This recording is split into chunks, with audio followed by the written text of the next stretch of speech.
Muito bem, já estamos ao vivo. Nós aí de novo.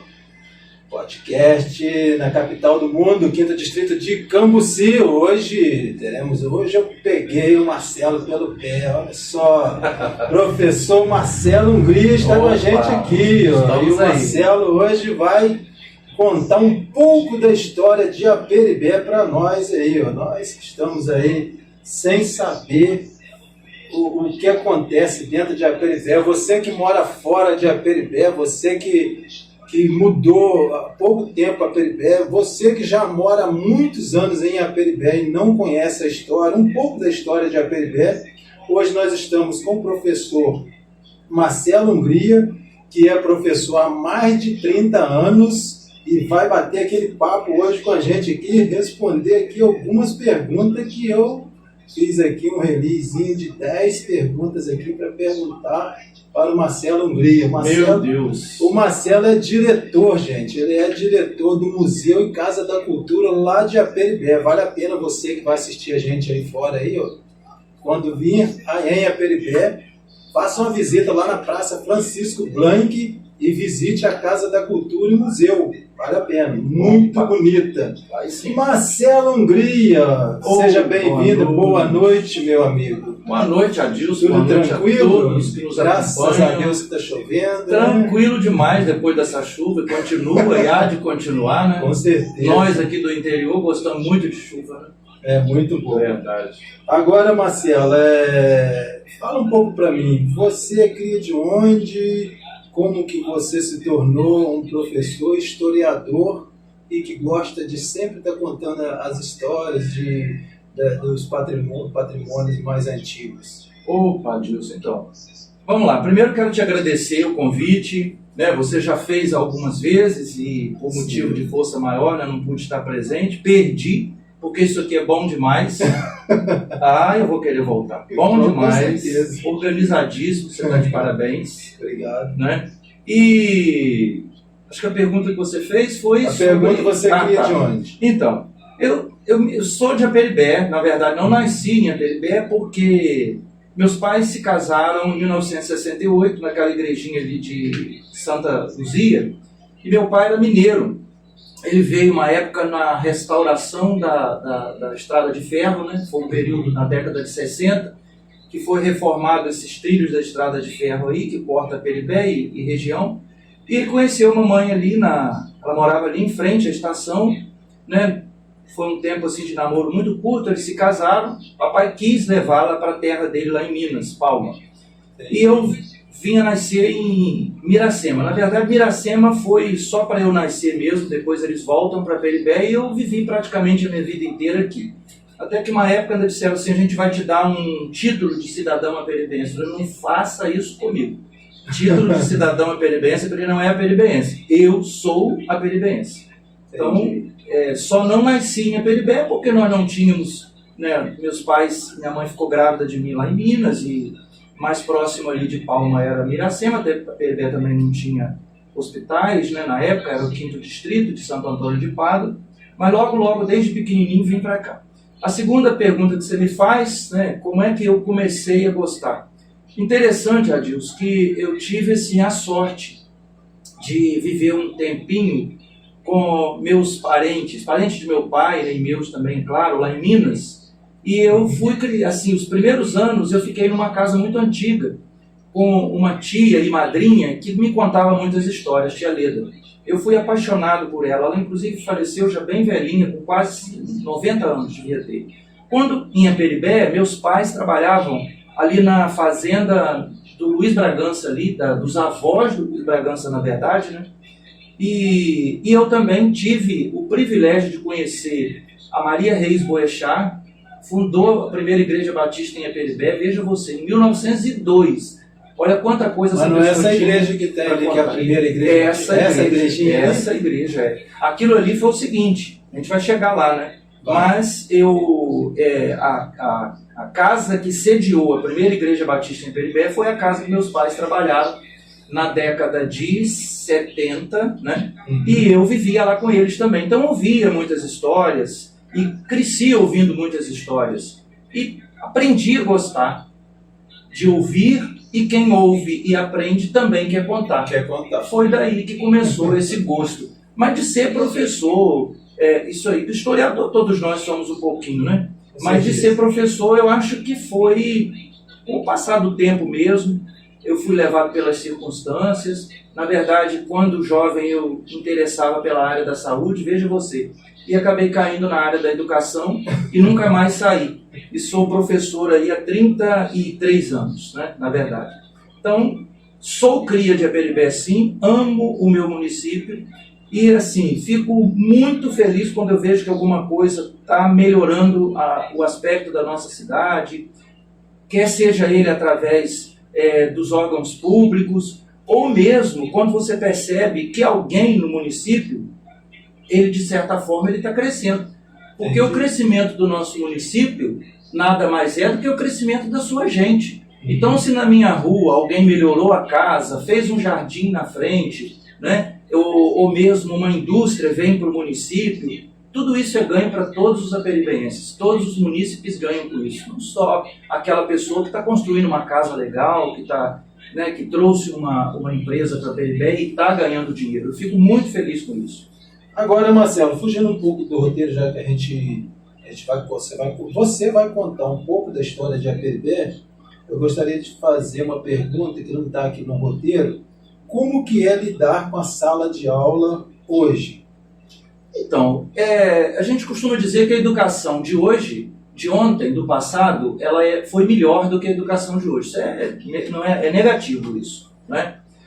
A educação ela tem que acompanhar, eu acredito que ela vem acompanhando as mudanças ao longo do tempo, e tem que mudar realmente, né? Nós sabemos que as religiões elas são filhas de seu tempo, as igrejas são filhas de seu tempo, e claro que a educação também tem de ser filho de seu tempo. Quando eu comecei a trabalhar, nós não tínhamos recursos. O recurso era um quadro de giz. E durante muito tempo a educação ficou bastante resumida a fala do professor e a um quadro de giz, e às vezes o livro didático, o caderno do aluno, né? A gente costumava usar uma expressão até bem chula, dizia assim, hoje eu vou dar minha aula com cuspe e com giz. Você fala e escreve, né? Bem chula, na verdade. E o professor ensina e o aluno aprende. E não é bem assim, né? O aluno aprende se ele quiser aprender. Então, existem professores e existem professores educadores. Então, eu acho que nós deveríamos, todos nós, educadores, antes de sermos professores, sermos educadores, certo? Porque ser professor é aquele que entra na sala e diz o seguinte, olha, tudo isso que eu sei, o aluno é obrigado a saber. Então eu tenho que passar isso para ele e ele vai ter que aprender, como se fosse um funil. Você coloca na cabeça dele aquele funil e vai jogando as coisas ali dentro. Não, desse jeito ele não vai aprender. Para você trazer o aluno do seu lado, você tem que ser amoroso com o aluno. Não significa deixar o aluno fazer o que ele quer. Significa que você vai colocar regras na sua sala, mas principalmente através de uma forma bem dinâmica, trazer o aluno do seu lado. Ganha o aluno. E aí você vai conseguir fazer com que ele goste da disciplina. Ou seja, quer seja ela história, que durante muito tempo ficou relegada aí a uma disciplina de pouca importância. A matemática é muito importante, a língua portuguesa é muito importante, mas a história são fatos passados, né, e não tem tanta importância assim. Verdade. E hoje se sabe, né, que a história, para você compreender tudo que a gente está vivenciando hoje na política, na economia, né, na cultura de uma forma geral, na história do nosso país e do mundo, você depende da história. Então você tem que ganhar o aluno para você conseguir fazer um bom trabalho. Ser professor educador e não professor. Com certeza. Muito bem, Marcelo Hungria, você que está entrando aí na nossa live, você que vai assistir a gente lá no YouTube, nós estamos hoje batendo um papo. Eu estou batendo um papo hoje com um amigo e companheiro, o professor Marcelo Hungria. Marcelo Hungria é diretor da Casa de Cultura e Museu lá de Aperibé. Fica ali na Praça Francisco Blanc. Aí, o pessoal está dizendo aí, boa noite. João Carlos está dizendo boa noite. Também temos aqui o Santos Motas dizendo grande professor, grande Marcelo, ótimo professor. Anderson Moreira também está assistindo a gente. Um abraço para Obrigado. todos vocês aí que vai assistir a gente lá também no YouTube, que nós estamos gravando para o YouTube.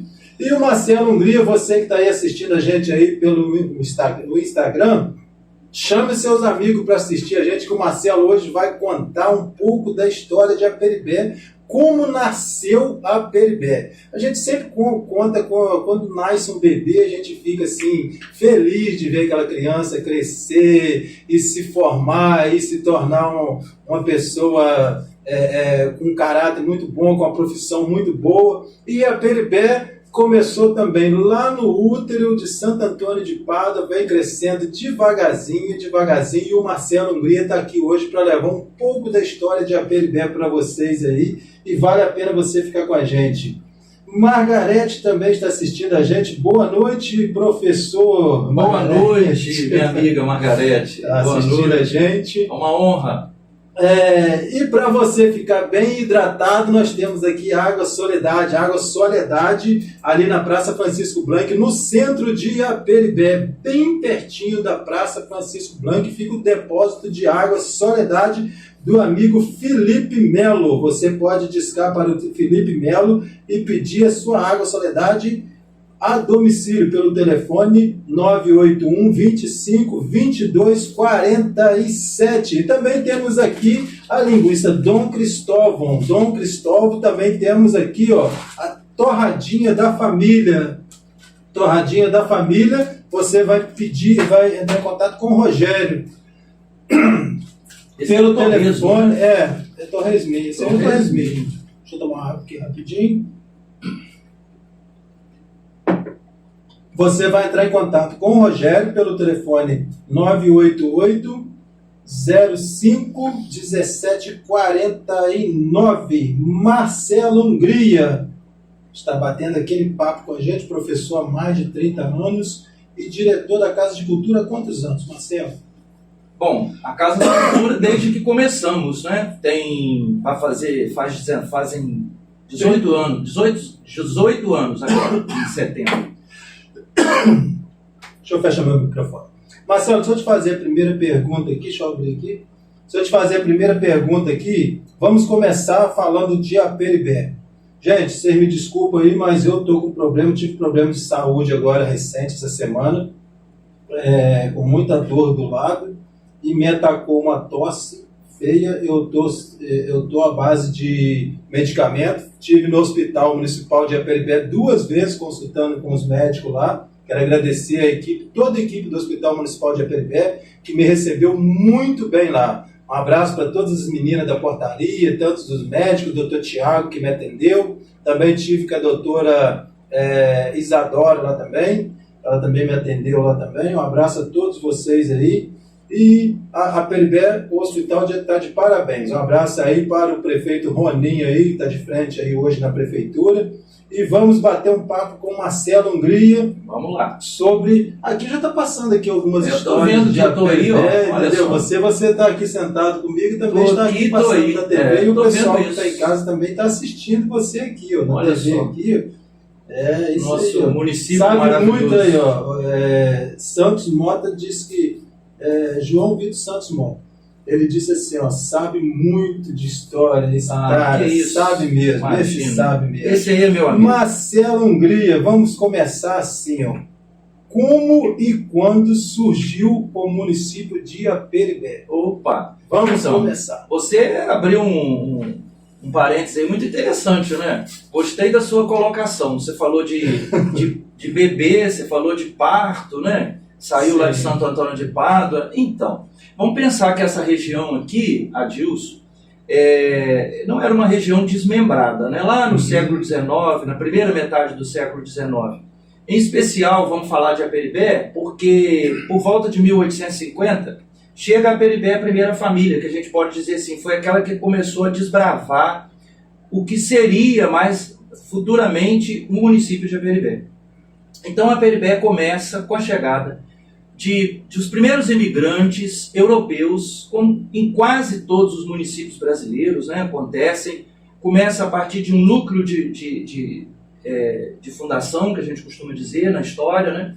O nosso núcleo de fundação seria Pito Aceso, mas também São João da Feliz Residência, mas eu costumo colocar tudo junto. Pito Aceso, São João da Feliz Residência eram áreas desenvolvidas para aquela época, para o século XIX, mas a partir de 10 de agosto de 1883, quando o trem passa por aqui pela primeira vez, aí a gente vai dizer que o núcleo de povoamento de Aperibé é aquela área que compreende hoje a primeira Igreja Batista de Aperibé e a Igreja Católica de Aperibé. Interessante que uma de frente para a outra, né? O núcleo de povoamento. E Aperibé é diferente de todos os outros municípios. Interessante também dizer isso para quem nos ouve. Porque todos os municípios, eles começam a partir vou repetir, né, um núcleo de povoamento, mas que sempre tem como missão catequizar índios, né, e aí vem aí geralmente padres, missionários, sejam eles capuchinos, franciscanos, né, os nossos aqui na nossa região eram padres italianos, eram capuchinos, carmelitas, enfim, e eles vão catequizar os índios e a partir da construção de uma capelinha tem início o município. Você pode ver que Santo Antônio de Pádua, o centro de Santo Antônio de Pádua, é uma igreja matriz. Italcara, igreja matriz. Miracema, uma igreja matriz. Aperibé não. O que era o centro de Aperibé lá atrás e o que é o centro de Aperibé hoje não é onde fica uma igreja matriz, né? A igreja ela fica num bairro mais residencial. Isso se explica porque a importância da estrada de ferro foi tamanha, né, que ela vai tirar essa ideia de que o núcleo de povoamento começou com a chegada de um padre. Uma outra razão é que nós em Aperibé, diferente do que muita gente pensa, nós não tivemos índios puris vivendo aqui em Aperibé, né? Claro que toda a região era dos puris. Índio não tem cerca, né? Índio não tem aqui... não tem o território. O território. Aliás, tem o território deles, mas não tem cerca. Entendi. Mas onde eles viviam, eles habitavam, né? Era Santo Antônio de Pádua, Italcara. Aperibé era a passagem deles, né? Então nós não tivemos aqui um padre que fez começou um núcleo de povoamento para catequizar índios. Em Italcara, por exemplo, se você mexer ali em torno da igreja matriz, você vai encontrar ossada indígena, você vai encontrar cacos, né, que os indígenas eram enterrados muitas vezes com seus pertences, parte de seus pertences, e em Santo Antônio de Pádua, em algumas regiões, em algumas áreas, provavelmente, mas Aperibé não. Aperibé você não tem. Mas eram os puris que vieram para cá, fugindo dos índios do índio Goitacá, que é o índio de Campos dos índios goitacazes, que eram índios bravos e canibais. Inclusive Aperibé tem esse nome, né, em homenagem aos puris, que eram calmos, eram índios tranquilos. Daí a palavra Aperibé ser derivada do tupi-guarani e significa calmo e tranquilo. É uma referência ao indígena que vivia... Agora, fugindo um pouco lá de Aperibé, capital do mundo, Frecheiras. Então, Frecheiras, a ideia seria flecheiras, de flecha. Flechas. Seria uma homenagem aos indígenas também. Flecheira. É a igreja mais antiga que nós temos por aqui, tá? Essa igreja aqui de Frecheiras, que não é a mesma, mas no mesmo local, ela está aí com aproximadamente 180 anos. Essa igreja aqui de Santa Rita? 180 anos. Você vê que Aperibé, a primeira igreja que foi construída católica em Aperibé foi em 1893. Né? Aqui ela remonta aí a cerca de 180 anos ou mais. Tem que ver que a comunidade aqui, eles estão acompanhando legal isso aí, mas eu acho que são 180 anos.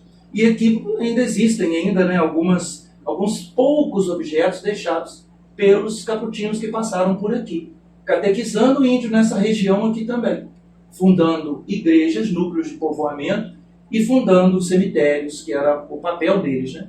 Então eles catequizavam índios, criavam uma igreja construída inclusive com um trabalho indígena e fazia lá um cemitério, começava um núcleo de povoamento a partir daí. Eu acredito que Frecheiras não cresceu, provavelmente por falta de iniciativa de repente mesmo, de autoridades, ou mesmo pela dificuldade, né? Porque é bom lembrar que nós estamos numa área que não tinha ponte. O rio era muito mais caudaloso do que hoje, era bem mais difícil de você atravessar esse rio. Hoje você tem um rio aí que infelizmente vem morrendo a cada ano, né? Mas na época Verdade. ele era caudaloso, era bastante difícil de você fazer a travessia.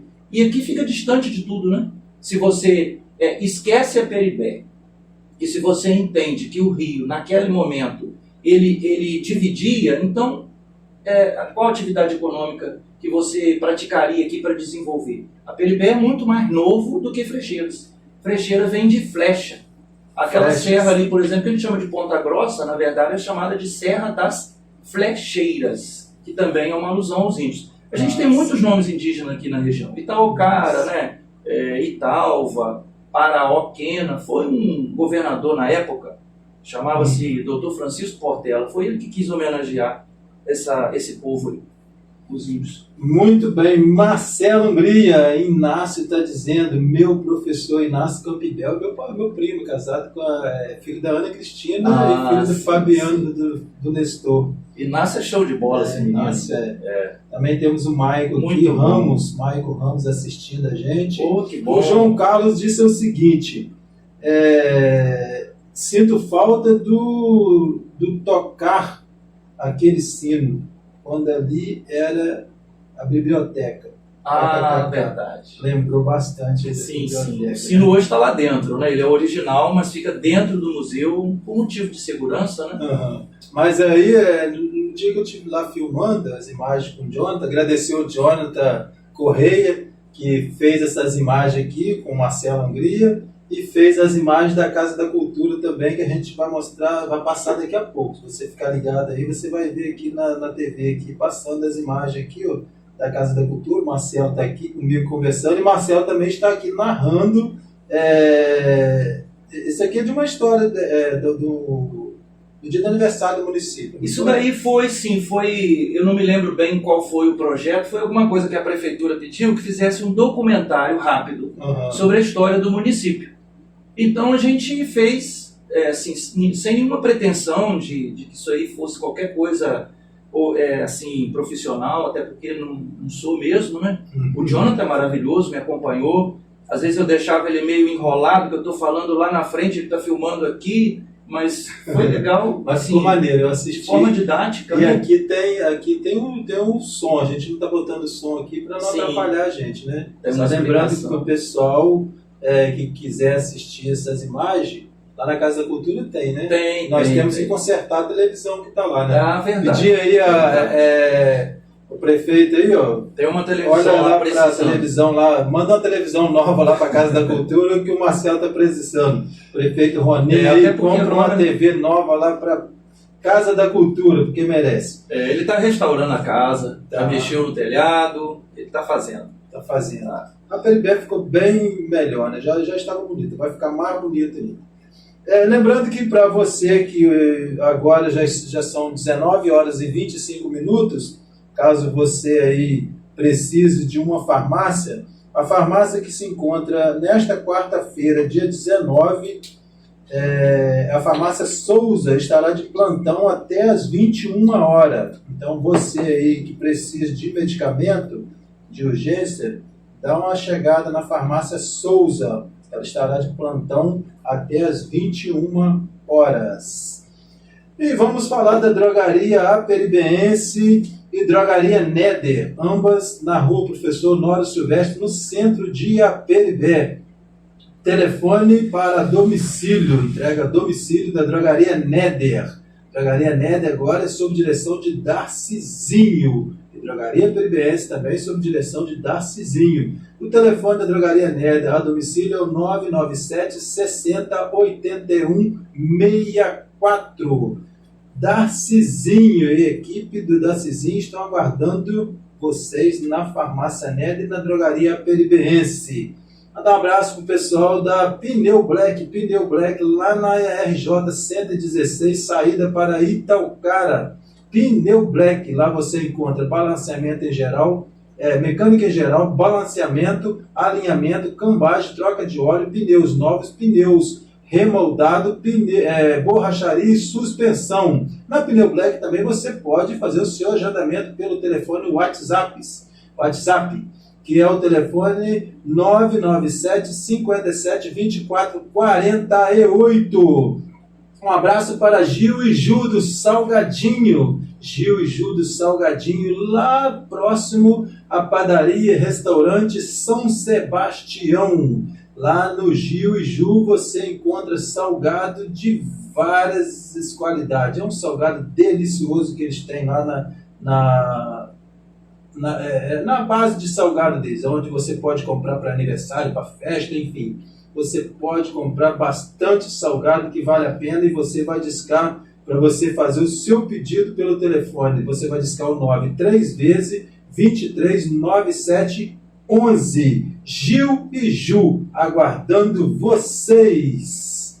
Marcelo Hungria, você que está entrando aí na live aí, você que vai assistir a gente lá no YouTube, a gente está combatendo um papo hoje aqui com o nosso professor e historiador Marcelo Hungria. O Marcelo Hungria é professor há mais de 30 anos, trabalhando aí com os alunos lá no colégio CIEP, né, Marcelo? No CIEP. No CIEP. Então o cara lá no SEI. Lá no SEI, o Marcelo está sempre por aí. E vamos para a segunda pergunta agora que o povo quer saber, Marcelo. Quem habitava na região antes das chegadas dos colonizadores? Então, vamos lá. Acho que a gente até já se precipitou nessa pergunta. Um pouco, né? Você falou. Eu tenho essa dificuldade de segurar. Uhum. Você falou aí na farmácia, na drogaria do Darcizinho. O Darcizinho é um boechat, né? Uhum. Então, quando os primeiros colonizadores chegaram aqui, a primeira família foi a família Boechat, e é o boechat do Darcizinho, porque Boechat é uma família só, é uma família suíça. Eles vieram por volta de 1820, ali para aquela região onde hoje é Nova Friburgo, chamava-se Morro Queimado, e dali eles foram espalhando, né? Então, a Peribé nós temos várias famílias, que talvez as pessoas, né, não saibam, mas são de origem suíça, como, por exemplo, o Boechat, como eu acabei de dizer, mas também Curti, a gente tem os Vial, a gente tem também os Cortá, e são várias outras famílias aí que são de origem suíça. Os indígenas, como eu disse, puris, viviam em toda essa região, né? Então, compreende o que hoje é a Peribé, Miracema, Santo Antônio de Pádua, Cambuci, eles viviam em toda essa região. Mas a Peribé não foi núcleo de base para que os padres pudessem catequizar esses índios, certo? E, claro, além dos indígenas, né, quando os outros europeus foram chegando, a gente costuma dizer os índios, então, morreram todos? Não. A gente costuma dizer que esses indígenas, eles estão entre nós, na nossa mistura de raça, né? O negro, o índio, o indígena e o europeu de diversas regiões da Europa formaram aí a população brasileira. Somos todos nós. O indígena, ele vai, claro que a cultura dele ela vai ser absorvida pela cultura do homem branco, vamos dizer assim, né? O europeu que vai chegando e vai impondo a sua cultura, a religião principalmente, a língua. Nós não falamos tupi-guarani, a gente fala a língua portuguesa, né? Nós somos cristãos e não somos pagãos. Então, a partir daí a gente se vê, se a gente fizer um exame de DNA, um pouco desses índios, né, dessas populações originárias que viviam aqui na nossa região. Beleza. Germar Materiais de Construção e Casa Braz. Germar Materiais de Construção lá na rua Serafim Bairral, no centro de Aperibé. Lá você encontra tudo para a sua obra, desde o início da obra até o acabamento. Na Germar Materiais de Construção e Casa Braz, lá na RJ 116, próximo a Pneu Black. Germar Materiais de Construção. Lá temos o telefone, que é o lá tem até telefone residencial. Falar nisso, né, Marcelo? Esses telefones residenciais, eles têm... Verdade. Estão com os dias contados. Está sumindo. Cada dia que se passa, parece que some um telefone desse aí. São as mudanças. Né, os telefones celulares tomaram conta mesmo, né? E na Germar Materiais de Construção, é uma família colaborando para a realização do seu sonho. Germar Materiais de Construção, 3864-1185. Germar Materiais de Construção, do meu amigo Nanai e toda a sua família Braz. Um abraço para todos vocês da Germar Materiais de Construção. E vamos falar aqui do Torresminho da Família. Torresminho da Família, lá em Portela, fabricado em Portela. Ontem eu tive o prazer de conhecer o proprietário da fábrica do Torresminho da Família, que é o Renato, que esteve aqui em Flecheiras. Foi aniversário do Rogério, o revendedor da torradinha, que eu falo sempre torradinha da família, mas é Torresminho da Família. E também o Rogério ontem completou mais um ano de vida e nós tivemos ali na Carla. Um abraço para o pessoal da Carla. E nós estivemos ali comendo um peixinho, comendo um churrasquinho com o Rogério e comendo um bolinho também que eles levaram. E o Rogério também aqui vende a linguiça Dom Cristóvão. Essa Dom Cristóvão é do Cristóvão, lá em Santo Cristo, próximo a Pirapitinga. Santo Cristo pertence a Santo Antônio de Pádua. Você pode discar para o Rogério e pedir essas maravilhas. E onde você encontra isso aqui? Toda esse Torresminho da Família e também a linguiça Dom Cristóvão está em todos os mercados e mercearia e padaria de Aperibé e toda a região. Abraço para o João Vitor Mota, que é vendedor também desses produtos. E um abraço para o Rogério. E o telefone do Rogério é o 981-988-05-1749. Lá na Palmeira nós temos a Padaria do Albano. Padaria do Albano, próximo ao CIEP de Aperibé. Padaria do Albano, uma das melhores tortas da região. Você também pode discar para fazer o seu pedido. É o 988-29-7165. Padaria do Albano. Daqui a pouco eu vou mandar um abraço lá para a Padaria Restaurante São Sebastião. Marcelo Hungria, o historiador e professor há mais de 30 anos e diretor do Museu e Casa da Cultura de Aperibé. Agradecer o Marcelo por estar batendo esse papo aqui comigo aqui no nosso podcast. Onde fica o nosso podcast? Fica aqui na capital do mundo, no 5º distrito de Cambuci, em Flecheiras. Um abraço para todos vocês aí de Flecheiras que está aí assistindo a gente, você que vai assistir a gente lá no YouTube. Marcelo Hungria. Opa! Quais foram as primeiras atividades econômicas que impulsionaram o crescimento da cidade? Opa, então, praticamente em todo o Brasil, lógico, né? No início era agricultura e criação de animais. Mas a Aperibé é interessante que nós tivemos a nossa região, na verdade, ela conhece a cultura do café já lá no final do século XIX, né? O café, na verdade, ele evoluiu mesmo na segunda metade do século XIX. O café hoje está muito caro, né, Marcelo? Muito. Mas o café, na verdade, o café foi pensado para ser exportado. E como quase tudo, né, que no Brasil se produz, pensa-se primeiro na exportação, é por isso que às vezes fica muito caro aqui. Mas, de qualquer maneira, o café na nossa região, ele chega no finalzinho do século XIX, mas a produtividade vai ser muito boa na nossa região toda.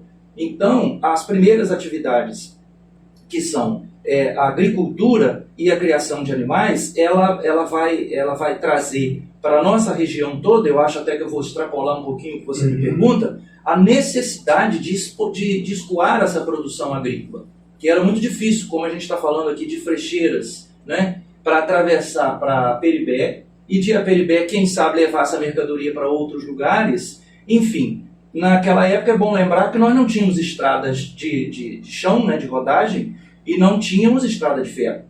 Então o projeto para a construção de uma estrada de ferro na nossa região toda era bem antigo, é de 1876, ainda no tempo de Dom Pedro II, e ela só vai ser concluída em 1883, ligando Minas Gerais, né, Recreio, até Campos dos Goitacazes, e de lá a mercadoria seguia para o Rio de Janeiro, e do Rio de Janeiro, inclusive, para outras regiões do mundo. O café da nossa região aqui ele chegou a ser vendido para os Estados Unidos no século XIX, imagina você. Então, a primeira atividade econômica é a agricultura. E a dificuldade era muito grande porque esses primeiros, esses pioneiros, vamos dizer assim, eles foram verdadeiros heróis que não deveriam nunca ser esquecidos, porque foram eles que desbravaram essa região com toda a dificuldade. Inclusive, na vinda da Europa até o Brasil, muitos deles morriam pelo caminho. Por doenças, por maus tratos e às vezes até mesmo por falta de alimentação. E chegando aqui, algumas coisas inclusive ficavam pelo meio do caminho. Chegando aqui, o que eles tinham na verdade eram algumas poucas roupas e muitas histórias dentro de si que eles traziam, um baú com algumas roupas e documento, e o governo muitas vezes dava as ferramentas, mas eles tinham que lutar e desbravar a região ali no peito e na raça. Então eles são os verdadeiros heróis construtores da nossa região toda. Agricultura e criação de animais é que dá impulso. O comércio ele nasce a partir disso daí, né? Então está se produzindo e é preciso trazer ferramentas, é preciso trazer tecido, é preciso trazer outras coisas de outras regiões. Então a gente vai ter esse primeiro comércio de troca aí, que é a segunda atividade econômica mais importante para o município de Aperibé. Muito bem, Marcelo Hungria, estamos abatendo um papo com ele. Ele é o cara. Aí eu acho até que eu vou puxar um pouquinho aqui, a gente vai falar sobre a importância, né? Você falou agora há pouco comigo aí que queria por que a estrada de ferro é tão importante. A gente vai falar sobre isso. E olha a situação que a nossa estrada de ferro está aí. É a quarta agora que a gente vai falar sobre isso. Deixa eu ver quem que está aqui, Marcelo. Com a gente aqui, o pessoal está interagindo aqui, ó. Deixa eu abrir aqui. Cadê a galera que está comigo aqui? Deixa eu ver. Mexi aqui, sumiu. Mas enfim, daqui a pouco a gente vai passar aí para vocês aí, ó. Entrando, pessoal. Tem bastante gente com a gente, mas eu mexi aqui, apertei errado, saiu. Muito bem. Vamos falar agora da Jetcar. Jetcar Veículo. Jetcar Veículo é onde o seu carro, se o seu carro der problema aí de lataria e tiver na seguradora, nós temos a Jetcar Veículo lá em Santo Antônio de Pádua. Jetcar Veículos, do meu amigo Jefferson e Tereza. Tereza é a filha daquela menina da Palmeira ali. Como é o nome dela, gente? A mulher do Albano, esqueci o nome dela agora. Você conhece muito, Marcelo. A Tereza. Conheço todo mundo, mas na hora que fala, às vezes... É igual eu. O rosto da pessoa todo mundo me conhece, mas às vezes é difícil eu lembrar o nome das pessoas, né? E a Jetcar Veículo fica lá em Santo Antônio de Pádua, na rua João Jasbic, sem número, no bairro 17. E o telefone é o 38, também tem telefone fixo lá, o 3851-3231. E também temos lá o 981-10-21-20. Jetcar Veículo do Jefferson e da Tereza. Também nós temos aqui a loja da Camila e Matheus Cosméticos. Loja da Camila e Matheus Cosmético. E também temos o e-mail da Camila.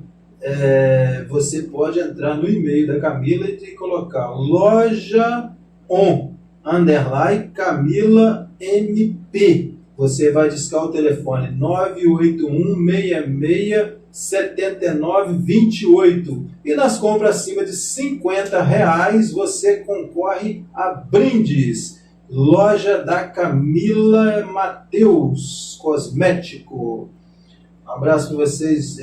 Regis Mota assistindo a gente. Um abraço, Regis. Não sei se o Regis está embarcado. O Regis é filho do Rogério Mota. Lá sim. O Rogério Mota, eu fui criado pelo Rogério Mota. Eu fui criado na casa do meu pai e na casa do Rogério. Então eu tenho dois pais. Eu me considero o Rogério como meu pai e a Almira, que é a Janinha, como a minha mãe. Então um abraço para todos vocês. Essa família toda. Família toda lá do Goiabal. Um abraço aí para Rogério Mota, um abraço para também a Janinha, o Rafael e o Regis e o Renato e o Lucas. A todos vocês aí o nosso abraço. Boa noite, meu amigo. Regis disse, boa noite, Regis. Você está embarcado ou está em terra já também? Marcelo Hungria. Deixa eu ver se eu tenho que falar mais ou alguém aqui. Vou falar da Padaria Gulavita. Padaria Gulavita no centro de Aperibé. Sandro Barbosa, um abraço para o Sandro Barbosa, um abraço para todas as meninas lá da Padaria Gulavita, tanto os meninos lá de dentro que fabricam aquelas delícias gostosas que o Sandro vende ali, que só o Sandro sabe fazer juntamente com sua equipe, lá na padaria. Aí diz que eu estou de férias, meu amigo. Um abraço, boas férias para você. Padaria Gula Vita, direção de Sandro Barbosa, Rua Professor Honório Silvestre, no centro de Iapiribé, bem pertinho da Praça Francisco Blanc e perto da Casa da Cultura, onde o Marcelo Hungria, que está batendo um papo aqui comigo, é o diretor, professor há mais de 30 anos, lidando aí com os alunos. Eu vou falar a verdade, Marcelo, você é tão querido que eu nunca vi um aluno falando mal de você. E você sabe que tem aluno que às vezes eles falam. A responsabilidade é muito grande, né? Então, parabéns para você, Marcelo, parabenizando você. Eu estou parabenizando a todos os professores de todos os colégios, porque sem os professores nós não somos ninguém. A primeira educação vem de casa, mas muitas vezes nem dá tanta educação em casa como os professores transmitem para os alunos no colégio. Isso é muito bom e a gente tem que agradecer a vocês, tem que honrar vocês, até por mim que estou falando aqui, que passei na mão de vários professores, mas graças a Deus nunca fui de dar trabalho em professor. Oh, beleza. Um abraço para todos os professores aí, das redes municipais e estaduais da nossa região e dos nossos municípios. Marcelo, agora vamos falar da Estrada de Ferro. A Estrada de Ferro, Marcelo, antes de te fazer a pergunta, eu estou percebendo que eles estão agora construindo em cima das estradas de ferro. Então eu não acho legal isso, a verdade é essa, eu não acho legal, não sei como está sendo a construção, entendeu? Não entrei em detalhes sobre isso, mas enfim, a estrada de ferro, rapaz, eu acho que ela teria que manter. Muita gente já até pegaram os trilhos, levaram não sei para onde, sei lá. Não é bom nem a gente entrar muito nesses assuntos. Mas como a ferrovia influenciou o desenvolvimento de Iapiribé? Você falou um pouco aí, né? A gente costuma dizer que, inclusive eu escrevi um livro agora, Pelos Trilhos da História, é uma alusão à chegada da Estrada de Ferro. E eu nunca deixei de escrever qualquer artigo que seja, qualquer texto que alguém às vezes me pede, fazendo um resumo da história, eu sempre faço a minha reverência à Estrada de Ferro. Sempre escrevo alguma coisa fazendo uma reverência aí à Estrada de Ferro. Infelizmente, como você acabou de dizer, essa estrada foi desativada há alguns anos, né? A gente teve parado ali na estação durante uma semana. O último trem que parou, o maquinista inclusive falou, fotografa bastante esse trem, eu até tenho muitas fotos, porque esse é o último, ele está indo agora para um cemitério de trens em Campo dos Goitacazes. Infelizmente, né, isso é uma questão estrutural, uma questão política que vem de longa data, é aquela ideia, por exemplo, de você seguir um modelo rodoviarista, ao invés de você seguir um modelo de ferrovias que vem fazendo com que várias regiões do mundo aí possam perceber que através da ferrovia você tem muito mais progresso. A ferrovia, cara, a importância dela para a gente aqui, a gente pode dizer que se não fosse a ferrovia, eu acredito que esse pedacinho nosso aqui não teria se desenvolvido, não. A Iapiribé poderia ter sido, de repente, como aconteceu, começou como um pequeno arraial, né? Depois foi elevada à categoria de vila, tanto é que dia 2 de julho, é um feriado municipal em Iapiribé. E muita gente não sabe, por causa da elevação de Iapiribé à categoria de vila, isso se deu em 1890. Então só aí você já vai saber dessa pergunta que você me fez. Qual a importância da estrada de ferro para Iapiribé e como é que ela influenciou a Iapiribé? 7 anos depois de chegada à estrada de ferro, a Iapiribé é elevada à categoria de vila. 1 ano depois ela é elevada à categoria de 5º distrito de Santo Antônio de Pádua. A estrada de ferro vai trazer o progresso para nós, certo? Então foi vontade política a emancipação, claro que foi, mas a gente tem que ter essa reverência aí, né? E essa referência à estrada de ferro, a Leopoldina Railway, né? Da Rede Ferroviária Federal S.A., que traz para a gente aí um grande desenvolvimento. Nós precisávamos de escoar a produção. Imagina você, todo o café, todo o milho, todo o feijão, todo o arroz, tudo que era produzido aqui, era levado em lombos de mulas até São Fidélis, olha a distância, hein? Em lombos de mula, imagina que não tinha estrada, todo mundo que está ouvindo aí, né? Aí chegando em São Fidélis, o rio bastante largo, né? Também hoje nós não temos mais, a gente tem lá areia, muita areia, né, que está represada naquela São região Fidélis tem bastante. dali do Paraíba. São praticamente dunas de areia. Dunas de areia, então. Esses bolsões de areia, isso não existia naquela época. Então o rio ele era bastante navegável. Ali haviam balsas que você colocava a mercadoria que conseguia chegar em São Fidélis e dali essas mercadorias iam até Campos. Aí sim, Campos a mercadoria era escoada para o Rio de Janeiro. Então a chegada da estrada de ferro melhorou muito isso daí. Além da estrada de ferro trazer pessoas, né, e pessoas são culturas diferentes, vão trazer novidades, ela vai também conseguir levar a produção.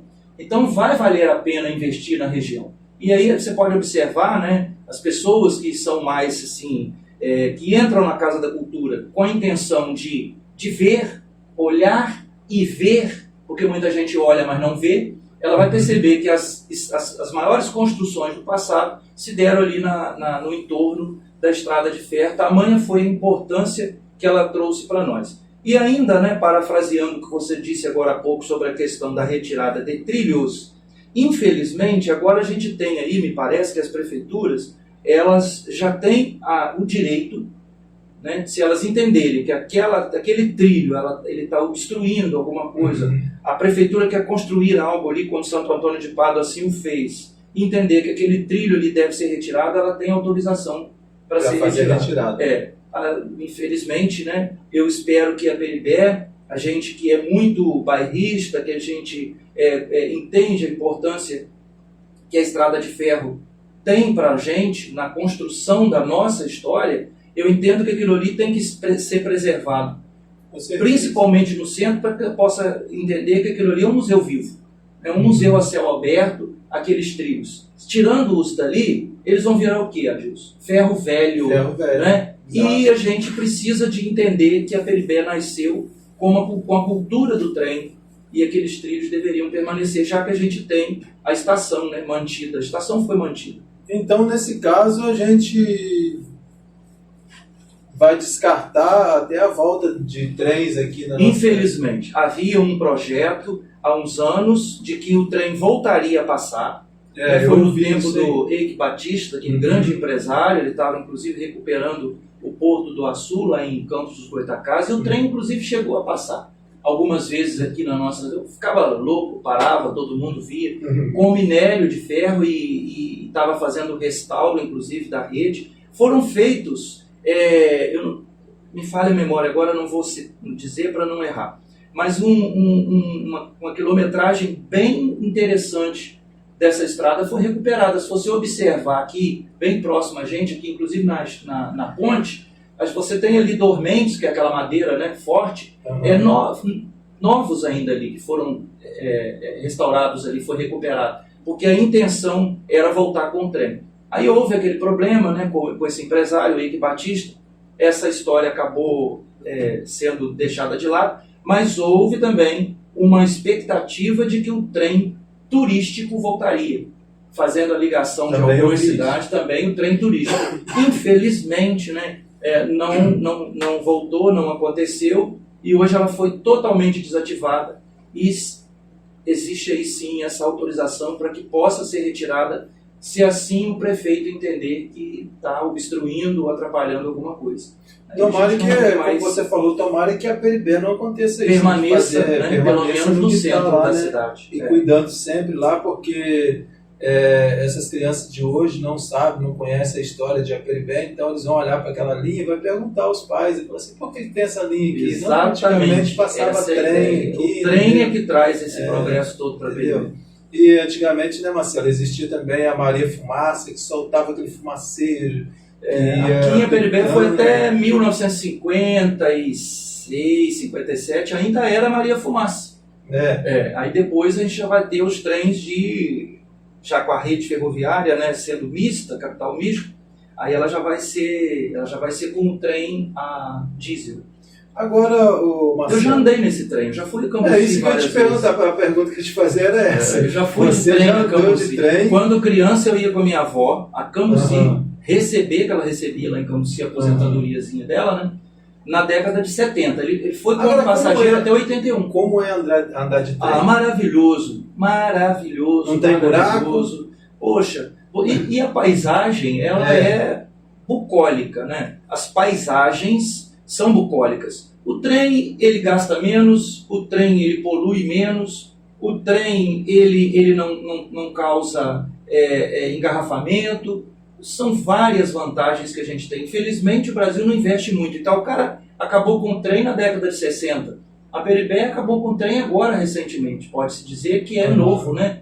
A história do trem. E essa ideia de construir em cima é porque, infelizmente, tudo aquilo que já não tem uma utilidade, as pessoas acabam absorvendo aquilo ali para outras coisas. A gente percebe muito isso daí. Infelizmente, isso acontece. Agora, Marcela, nesses anos todos que o trem passou em Aperibé e em algumas regiões aí também, teve algum acidente de trem? Interessante, que nós já tivemos acidente de trem, está no meu livro, tá? Vou até fazer aqui uma propagandazinha, né? Se Deus quiser, o livro deve sair no mês que vem.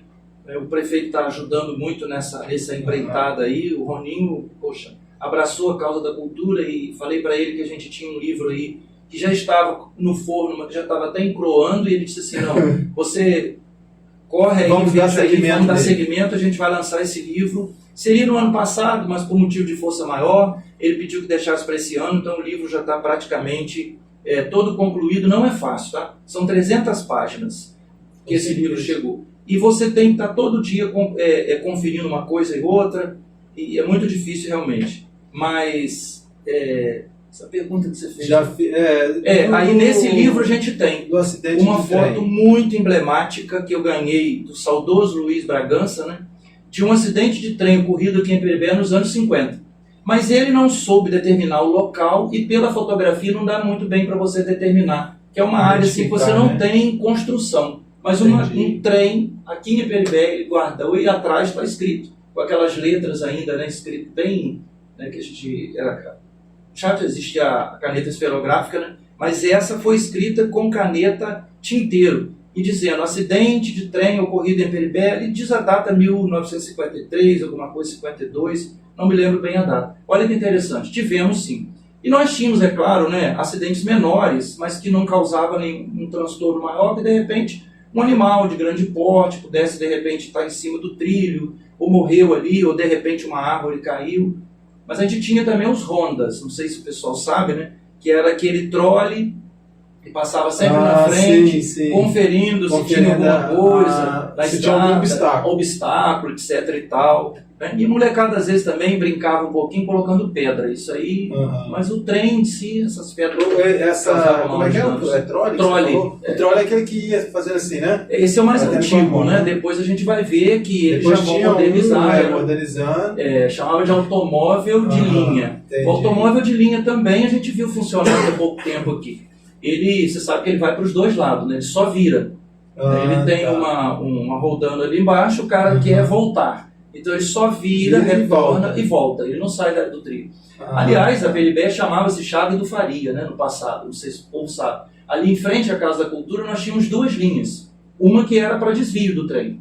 Então você vem o trem, o trem está vindo, você recebe uma informação que era para colocar o próximo trem no desvio até que aquele outro pudesse passar. Eles estavam indo em direções, né, contrárias. Ele corria risco de se encontrar. Então um tinha que esperar o outro passar.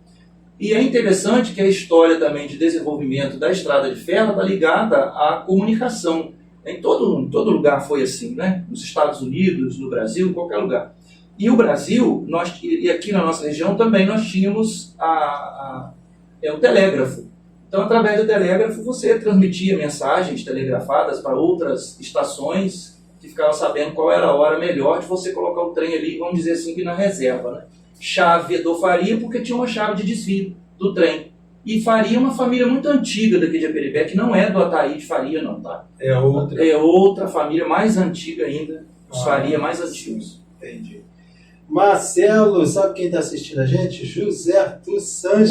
Grande amigo, locutor. Poxa vida. Eu não gosto muito de falar depois que ele fala nos eventos, não, sabe? Porque esse cara é voz de ouro, né? E eu fico com essa minha voz.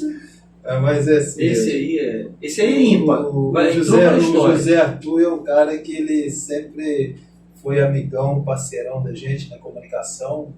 E hoje mesmo eu liguei para ele, até para pedir informação sobre você também, né? Aí, de imediato, o telefone tocou e já me atendeu na hora. Ele atende. Ele atende a igreja, ele atende... Um abraço para você, José Arthur. José Arthur, que é o secretário de Turismo, Cultura e Lazer, não é isso? Ele é secretário de Turismo e Lazer, mas ele vai ser secretário de Cultura também. Nós vamos estar juntos. Um abraço para você, para Roseli e toda a sua família aí.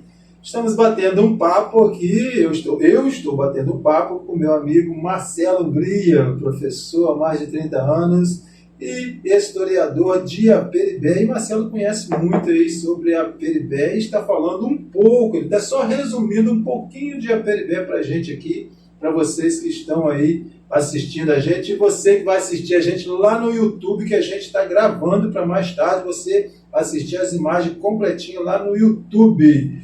E vamos falar da Água Soledade, Praça Francisco Blanc, no centro de Aperibé. Água Soledade, Felipe Melo, você pode ligar para o Felipe Melo para o telefone, liga para o telefone 981 25 22 47. Felipe Melo, Água Soledade, bem ali próximo à Casa da Cultura, na Praça Francisco Blanc.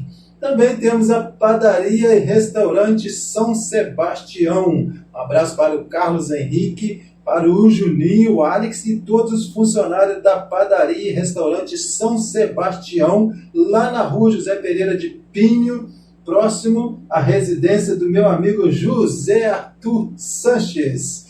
Um abraço para você, Carlos Henrique. Obrigado pela pizza maravilhosa que você mandou na terça-feira retrasada aqui para o nosso estúdio. Estava maravilhosa. Lembrando que para você comprar uma pizza, você é só ligar lá para a Padaria e Restaurante São Sebastião e fazer o seu pedido, que o Elton vai até a sua casa levar a pizza quentinha.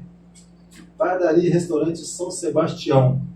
Vamos falar também da Mic Center, lá na RJ 116, próximo à Segunda Igreja Batista. Mic Center, direção de Juninho, Vitor Peçanha e também do mecânico Jean. Um abraço para todos vocês aí da Mic Center. Lembrando que a farmácia que está de plantão hoje até as 21 horas é a drogaria, deixa eu conferir aqui, Farmácia Souza hoje de plantão até as 21 horas. Você que está assistindo a gente aí, eu preciso de um medicamento, corre lá para a Farmácia Souza. Um abraço aí, vamos mais uma pergunta aí para o Marcelo, um abraço para todos vocês aí que estão assistindo a gente aí. Marcelo Hungria, essa aqui é boa, olha só. Emancipação política. Como foi o processo de emancipação política de Aperibé de Santo Antônio de Pádua? Essas perguntas todas aí que você está fazendo até agora, é difícil você dissociar uma coisa da outra, né? Uhum. Porque quando você pensa em emancipação, significa que houve desenvolvimento econômico, cultural, né? E é exatamente isso que Aperibé tem. Como diz uma letra de um samba muito antigo aqui de Aperibé, os mais antigos vão lembrar, Aperibé do distrito, de todos os distritos de Santo Antônio de Pádua, Aperibé era a capital, né? Então, pensando nisso, é que já nasce o sonho da emancipação. Então, você falou muito bem, você montou muito bem aí as perguntas, começa aí com a chegada dos primeiros colonizadores, a agricultura e a criação de animais, a atividade mais importante, levando aí para o lado do café, que é um produto que trouxe muito dinheiro, né, o ouro negro para o Brasil, a chegada da estrada de ferro, finalmente a emancipação. Então a emancipação ela acontece como um processo. Aperibé era um arraial, né, era uma freguesia, um pequeno arraial, se transforma numa vila, depois num distrito, e esse desenvolvimento chegou à emancipação. Agora é claro que muitos dos nossos jovens de hoje, muitas pessoas, podem pensar que de repente Aperibé já nasceu assim, e não é bem isso, né? Então Aperibé começou do sonho de alguns jovens. Eu acho que nisso aí nós professores, educadores, às vezes pecamos muito, principalmente professor de história, eu jogo isso para cima de mim também. Nós temos que transformar os nossos educandos em seres políticos. Eu não estou dizendo de política partidária, mas que você seja, todo ser humano é um ser político. mas ele tem que ter a posição dele, ele tem que se posicionar, ele tem que participar.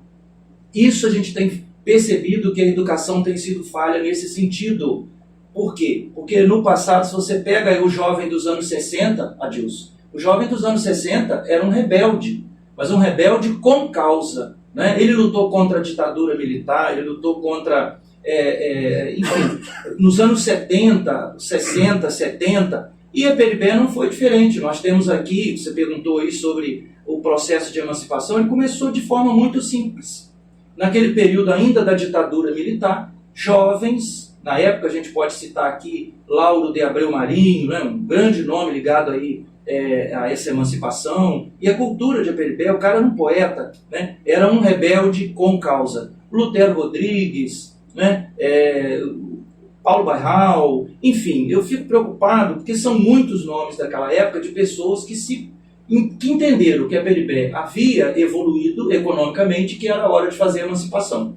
Dizem, inclusive, eu não posso confirmar, que o número de eleitores em Aperibé era insuficiente para a emancipação acontecer. Não sei se isso procede, né? Eu quero dizer que Aperibé tinha um desenvolvimento econômico bastante considerável para que Aperibé pudesse se emancipar. E acho que me parece que no estado do Rio foram as últimas emancipações. Aperibé emancipou-se com outros municípios e fechou por aí. Então a emancipação ela se dava da seguinte forma. Vamos pensar na década de final dos anos 70, certo? E os anos 80, que você não podia se pronunciar contrário à política, que você corria risco de ser preso. Então como que esses jovens faziam? Às escondidas, eles panfletavam. Incrível, né? À noite, a iluminação de Aperibé era muito precária, né? Aquelas lâmpadas que quase pareciam uma lamparina. Aqueles né? pratinhos Aqueles pratinhos redondinhos. Aquelas lâmpadas vermelhinhas. Exatamente. Eles, então, entendendo que Aperibé precisava dar um balanço, eles começam a provocar a população brasileira através de panfletagem. Sendo que essa panfletagem ela era feita à mão. Você não tinha uma gráfica, de repente você não podia também, né, se identificar ali para fazer isso numa gráfica. Imagina nos anos 70 isso. Ué, mas você quer emancipar a Aperibé? Você acha que futuramente a Aperibé pode ser emancipada de Santo Antônio de Pádua? Isso é contra, né? Anos 80 também, né, que a ditadura na verdade termina em 85. Então isso acontecia de forma assim, bastante meio que escondida, certo? Então eles faziam isso à mão, ou eles faziam isso naquele antigo mimeógrafo, rodava várias páginas falando sobre a emancipação, e assim de uma forma, vamos dizer assim, com frases curtas, mas assim muito interessantes sobre a questão da emancipação, eles provocavam a população brasileira, as famílias antigas, enfiando debaixo da porta esses panfletos de madrugada, chamando a atenção dessa forma para o processo da emancipação. Aí é claro, né, que é um processo bastante complexo, lógico, né? Quando a coisa começa a realmente esquentar, a gente vai ter figuras importantes que já vão ficar do lado da emancipação, isso já num outro processo, porque a ditadura já havia acabado, como por exemplo, a gente pode aqui citar o prefeito de Santo Antônio de Pádua, né, o Renato de Alvim Padilha. Nossa emancipação deve muito a ele, a Renato Padilha, ao Nando Padilha, Renato Padilha, Eduardo Peixoto, que foi deputado federal, deputado estadual, inclusive já peguei muita carona com ele para o Rio, quando eu tinha de resolver as coisas, ainda muito jovem, ele me levava, ele era muito gente boa, não sei se ele ainda é vivo. Então foi dessa forma. O Peixoto está vivo. Tá, né? Ele começou, esse processo começou de uma forma assim, bastante tímida, eu diria assim, inocente, mas com um objetivo provocativo, né? Do jeito que tinha que ser naquele momento, que era através dessas panfletagens, e aí outras pessoas foram aderindo à causa. As primeiras reuniões, para você ter uma ideia, elas eram feitas escondidas para a emancipação de Aperibé. E no momento do final dos anos 70 e início dos anos 80, você não pode saber, claro, né, como é que isso vai acontecer, se alguma pessoa de grande importância, influência política vai aderir a essa causa. Nós sabemos, inclusive, que Santo Antônio de Pádua, alguns vereadores, né, eles lutaram contra a emancipação de Aperibé. Claro, quem vai querer perder? Mas o prefeito era Renato de Alvim Padilha. E ele tinha uma dívida com a Aperibé, entre aspas. Né? A dívida por quê? Porque os munícipes, na verdade, A população aperibense apoiou muito o Renato Padilha na campanha dele de 1988. Eu, inclusive, o primeiro voto que eu dei na minha vida, quando tirei o título, foi no Renato Padilha. Então, é dessa forma que a emancipação acontece de Santo Antônio de Pádua. E é lógico, né, que os primeiros momentos aí da emancipação, você não tem como entender que aquilo realmente já é um fato consumado. Pode ser que não aconteça. Se a PLB não tivesse emancipado, naquele momento não teria se emancipado mais. Noé Pontes também, Noé da Silva Pontes, é um grande nome ligado aí ao processo da emancipação. Enfim, nesse momento, Adilson, não tem partidos políticos. Acho que tem o Grilo também, né? O Grilo também, né? Não tem partidos políticos. As pessoas se unem em partidos diferentes com um objetivo único, que é fazer a emancipação. Aí depois sim a gente vai discutir, né, como é que vai ser feito, quem vai disputar aí a cadeira, se a PLB emancipasse, como aconteceu no dia 10 de abril de 1992. A PLB fazendo 33 anos.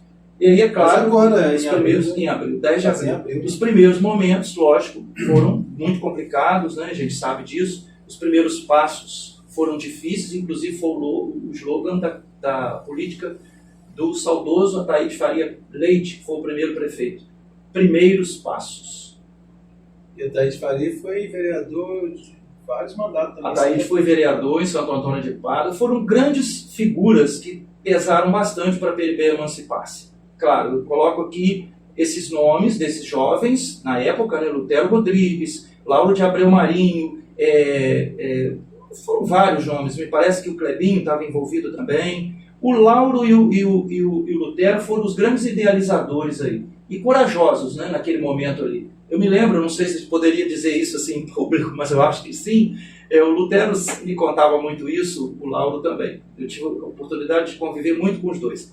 Que quando vinha aquele fusquinha da polícia, que era chamado de Joaninha, eles se escondiam atrás dos postes, porque eles estavam ali naquele momento, né, fazendo uma atividade que eu posso dizer assim, era considerado subversiva, ilegal, subversiva. Era um subversivo, mas era para uma boa causa, né? E que, na verdade, acabou realmente levando para esse lado da emancipação. Mas aí eu disse aqui, Ataíde Faria e também Alfredo Gomes Telles. O Alfredo, é a próxima aqui, ó. Vice-prefeito. Personagens históricos que foram as figuras mais importantes na fundação e no desenvolvimento da cidade. Olha bem, né? Nós vamos começar aqui com François Philippe Boechat, em 1850. Olha esse. Foi o primeiro a ter coragem de vir para cá. François Philippe Boechat. Ele foi suíço. Era bisavô do Luiz Bragança, que morreu recentemente, né? Depois dele você tem aí João Gonçalves dos Santos Bairral, chegou aqui em 1888, o Major Abreu, que além de tudo e é interessante, essa gente toda, além de fazendeiro, eles se envolvem na política muito rapidamente, entende isso? Eles são imigrantes, né? João Gonçalves dos Santos Bairral, o Major Abreu, que é João Francisco de Abreu, eram portugueses, né? João Gonçalves Bairral era de Portugal mesmo, lá de Braga. Francisco de Abreu era da Ilha da Madeira, né? Então você veja bem. E eles chegam aqui, eles se envolvem na política. Então esses são os primeiros nomes. Depois disso daí, no processo de emancipação, nós temos aqui o nome do Paulo Bairral, do Lauro de Abreu Marinho, do Noé Pontes, Lutero Rodrigues. E, claro, não podemos deixar de falar aqui de Ataíde Faria, que foi vereador diversos mandatos em Santo Antônio de Pádua. Então ele já era uma pessoa, uma figura muito conhecida na região toda. Teve o apoio, né, do Renato Padilha, que é uma outra figura, e é lógico o Alfredo Gomes Telles, que é essa figura, né, que está aí conosco ainda prestando serviço na ativa. O Alfredo, ele era aquela figura de união, de abraçar, entende? O Alfredo ele era um político de toda a gente e demonstrava muito isso aí, porque quando acabava a política continuava a mesma coisa. Alfredo nunca atacou ninguém, né? E vem de Santo Antônio de Pádua assim. Então, na época da emancipação, o Alfredo ele era vice-prefeito, né, do Renato Padilha, era o Renato e o Alfredo, e, claro, os dois contribuíram muito aí para que a PLB pudesse. Então, o Alfredo... Houve vontade, só para fechar, teve vontade do prefeito de Pádua que a emancipação de Aperibé acontecesse. Poderia, talvez, mesmo com todo o desenvolvimento econômico de Aperibé, se de repente o prefeito tivesse dado para trás, e ele tivesse uma força política muito grande na Alerj, talvez não tivéssemos emancipado. Hoje Aperibé não seria cidade. Seríamos distrito de Santo Antônio de Pádua. Existem ainda algumas pessoas, né, que são muito assim, eu diria, conservadoras ou negacionistas, eu acho que o nome certo é esse, elas são negacionistas, que ainda entendem que Aperibé poderia estar na mão de Santo Antônio de Pádua, que seria melhor. Gente, quem conheceu Aperibé, como eu conheci, vou fazer 55 anos amanhã, né? Parabéns, Marcelo. Obrigado. Faço amanhã, Olha 55. só, Marcelo, Vividos aqui em amanhã. Aperibé, quase todos esses 55 anos, eu conheci um Aperibé de ontem e de hoje, e a gente sabe que são nítidas as mudanças. Quando você pega, e ainda dentro, né, dessas personalidades importantes para o município que você falou, todos os prefeitos que passaram por Aperibé, todos eles tiveram acertos, todos eles tiveram erros. Então, dentro de mas eu entendo que todos eles, errando, tentaram acertar. Certo? Com certeza. Então, quem for o melhor? Não, eu não diria quem foi o melhor, né? Eu diria que cada um deles, tentando acertar, né, eles fizeram com que a Aperibé pudesse crescer. Agora, você pode dizer um ponto positivo, o ponto mais positivo do prefeito tal, o mais positivo do prefeito tal. E aí a gente vai vendo o quanto que a gente vai evoluindo, né? Então, isso é muito importante. Muito bom. Um abraço para o Rabada, Borracharia do Rabada, agora em novo endereço. Borracharia do Rabada está arrebentando ali no funil. Cadê a turma do funil? Funil. Marcelo, por que funil? Depois você explica um pouquinho por que funil aí pra gente. Por causa da rua? É uma rua só, né? Não, é porque se você olhar de cima, a rua ela vai se afunilando mesmo, né? Ah, é? Ela é mais larga, né? Quando começa, na verdade, vamos pensar de lá para cá. Lá ela é estreita, ela vai se enlarguecendo aqui como se fosse um funil. É por isso. Nos documentos antigos a gente tem um outro nome, Valão do Funil. Valão do Funil. Mas é funil. Tá. É por causa da rua. A borracharia do funil, que é o Rabada, fica ali na subidinha do Colégio Abud Daibes, ali em Funil. Funil e Frecheiras é um distrito só. Funil também é 5º distrito de Cambuci. Giovanni Zanata também está assistindo a gente. O João Carlos está firme com a gente aí, está dizendo para o Marcelo aí, parabéns. Obrigado, João. Muito obrigado. Deixa eu ver aqui. Vou fazer mais uma pergunta para o Marcelo, que a gente está faltando ainda 3 perguntas aqui para finalizar. Marcelo, personagem já fizemos, agora vamos fazer assim, ó. Cultura e tradições locais, essa é boa.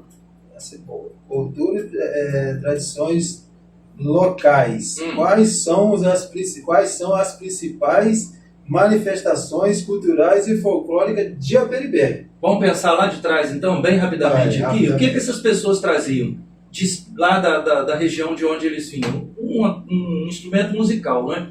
Então, logo nós vamos ter as rodas de viola, as rodas de sanfona, os sanfoneiros. Esse nós herdamos de quem? Nós herdamos dos europeus. Aí nós vamos herdar dos negros que vieram para cá, que Aperibé teve escravo. Nós temos documentação que remonta ao ano de 1876, de escravo em Aperibé, na fazenda do François Philippe Boechat, que depois passou para o filho Carlos Eduardo Boechat. O que nós herdamos dele? Nós herdamos a capoeira, né, que foi desenvolvida no Brasil. Claro, a capoeira ela não é africana, mas ela é desenvolvida aqui. Mas aqui, principalmente, as rodas de jongo, que nós não temos mais, infelizmente. Aqui na nossa região, Aperibé, aqui em Frecheiras, Funil, nós tínhamos rodas de jongo. E depois, a roda de jongo, ela, eu não sei, de repente você conhece com o nome de caxambu, né? Na região sudeste a gente fala, isso, você bate o tambor e tem aquela roda de dança toda. Aquilo ali é uma manifestação cultural muito interessante que os africanos aqui no Brasil, escravizados, no momento que eles tinham de folga, que era bem pouco à noite, fazia-se uma fogueira e em torno dessa fogueira você reclamava do sofrimento de estar no cativeiro. Então a nossa região também é regada disso daí. Trazido também para o Brasil, claro, pelos europeus, a folia de reis. Muito forte ainda na região, mas infelizmente, como cultura material, a gente tem perdido muito. A folia de reis. E, claro, né, a partir de 1900, da década de 30, a gente já vai ter os primeiros desfiles de carnaval. Acredite se quiser, Deus. Em 1937, nós vamos ter o primeiro bloco de carnaval. Unidos da Vila Ema. Interessante, né? 1937. Você sabe o que é isso? Olha quanto tempo. Depois nós vamos ter na década início de anos de 70, 1970, a tradição popular. Por incrível que pareça, a gente vai ter aí também a figura, né, as figuraças aí do Lauro de Abreu Marinho, Lutero Rodrigues. Está na política, está também na cultura. Em 1979 a gente vai ter a Palmeira, então a gente já tem aí 2 escolas de samba que formam aí uma evolução cultural muito grande. Então, a cultura de Aperibé hoje, ela é resumida, na verdade, no que nós podemos apresentar naquele centro de referência que é a Casa da Cultura. Infelizmente, se você pega, por exemplo, algumas regiões do Brasil, cidades de algumas regiões do Brasil, que têm uma cultura de tradição. Eu vou pegar aqui o mais próximo possível, que é Varsai. Varsai você tem lá a cultura dos italianos. Você tem a dança italiana, você tem lá o vinho, né, você tem lá o licor feito de jabuticaba, que é uma herança dos italianos, e da festa do licor de jabuticaba e da uva de jabuticaba. Porque quando eles vieram para cá não tinha uva. Então eles experimentam fazer o licor e o vinho da jabuticaba e dá certo. Agora, a Aperibé a gente não tem. Qual seria o prato tradicional de Aperibé? A gente não tem como levantar isso daí. Qual seria a dança típica de Aperibé? Nós não temos. Qual seria a cultura? O que realmente marcaria Aperibé desde sempre? Aí eu diria para você que é as rodas de sanfona e as rodas de viola, né? Então, essa é a nossa cultura imaterial. E de material, o que a gente tem? De material, o que a gente tem é o que nós conseguimos, assim, ao longo de 17 anos, né, quase 18 anos, de fundação do Museu Casa da Cultura de Aperibé, resgatar nas casas das pessoas coisas que ficavam guardadas. A história e a cultura dessas pessoas. Através de instrumentos musicais antigos, objetos, né, da cultura dessas pessoas que vieram para cá. Nós tivemos em Aperibé, por exemplo, na década de 30 também, a formação da primeira banda de música de Aperibé, a banda do maestro Crispim, em 1930, imagina você, né? E que tocou e funcionou durante muitos anos, patrocinada, eu diria, né, pela família dos Brandão. Então, acho que cada família ela vai abraçar aí uma parte, né, dessa cultura popular, uma cultura mais erudita, que é o forte aí da nossa cultura e alguma coisa que persiste até hoje. Infelizmente, tem perdido muito dessa cultura. É verdade. Mas vamos tentar resgatar. É o que a gente tem tentado. O resgate dessa cultura. Isso. Auricélia Machado, boa noite, Psyu. Boa noite. Boa noite para todos vocês aí que estão acompanhando a gente aí na nossa live. Também estamos gravando para o YouTube. Estamos batendo um papo com Marcelo Hungria, professor há mais de 30 anos, o historiador e também diretor do Museu e Casa da Cultura de Aperibé. Drogaria Néder e Drogaria Aperibéense, ambas na rua Professor Honório Silvestre, no centro de Aperibé. Telefone para entrega a domicílio da Drogaria Néder é o 997 60 81 64. Drogaria Néder e Drogaria Aperibéense, ambas do Darcizinho, Darcy Boechat. Salgadinho de Gil e Ju, próxima padaria, restaurante São Sebastião. Você vai discar para Gil e Ju para fazer sua encomenda de salgados, tanto frito como sem fritar, para você fritar em casa. Você vai discar o 9 3 vezes 23 97 11. Gil e Ju. Jetscar Veículo em Santo Antônio de Pádua, sob direção de Tereza e Jefferson. Telefone 3851-3231 e telefone 981-10-21-20. Jetscar Veículo em Santo Antônio de Pádua. Pneu Black, sob direção de Juliana, Lorena e Leila. A todos os funcionários da Pneu Black, um grande abraço para todos vocês. Pneu Black, na RJ 116, próximo à Casa Braz, saída para Itaucara. Lá na RJ 116, no quilômetro 206 está Pneu Black. Você vai discar 3864-0520 e 997 54 24 48. Pneu Black. E também temos aqui a torradinha, que é o torresminho da família. E também temos a linguiça Dom Cristóvão. Linguiça Dom Cristóvão, lá em Santo Cristo. E torresminho da família, lá em Portela. Você vai discar para o Rogério, para o telefone 988-05-1749. Você faz o seu pedido e o Rogério leva para vocês. Padaria do Albano, no bairro Palmeiras. Padaria do Albano, próximo ao CIEP de Aperibé. Na Padaria do Albano você encontra pães frescos todos os dias, sem contar as outras variedades de doces que tem na Padaria do Albano, e aquela deliciosa torta salgada e torta doce também. Padaria do Albano, 988-2971-65. Padaria do Albano, Marcelo Hungria. Opa! Mudanças urbanas social. Como a cidade mudou ao longo dos anos, em termos de infraestrutura e população. Nossa, essa pergunta é puxada, hein? Ela é complexa, né? Então, acho que a gente já até discutiu bastante sobre isso aí, sobre a questão da evolução, do desenvolvimento econômico e, consequentemente, desenvolvimento social de Aperibé.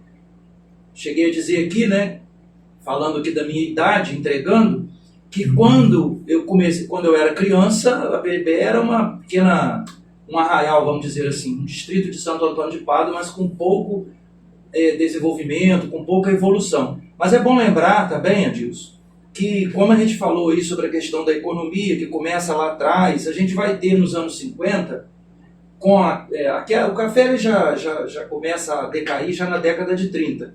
Mas também o que salvou muito a nossa região, e a Aperibé, eu diria, é a chegada de outras atividades econômicas, como, por exemplo, a fundição de ferro. A Aperibé é pioneira nas fundições de ferro. A primeira que chega aqui é a fundição do Antônio Moreira, ainda nos anos 50, para você ter uma ideia.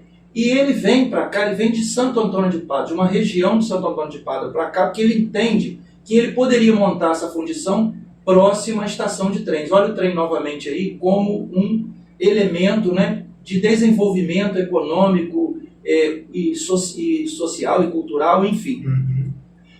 A nossa cidade, na verdade, em termos de infraestrutura, a gente pode dizer que ela ainda tem muito, né, tem muito a desejar ainda, né? Porque, como quase todos os municípios do Brasil, não foi uma cidade planejada, né?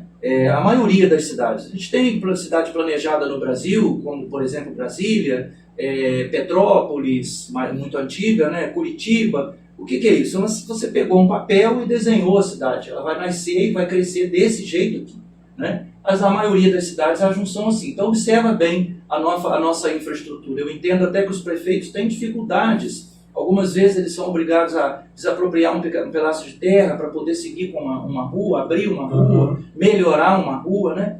Então, como ela é uma cidade que é nova, né? Aperibé tem 33 anos, ela é um município novo, então a sede também é muito nova.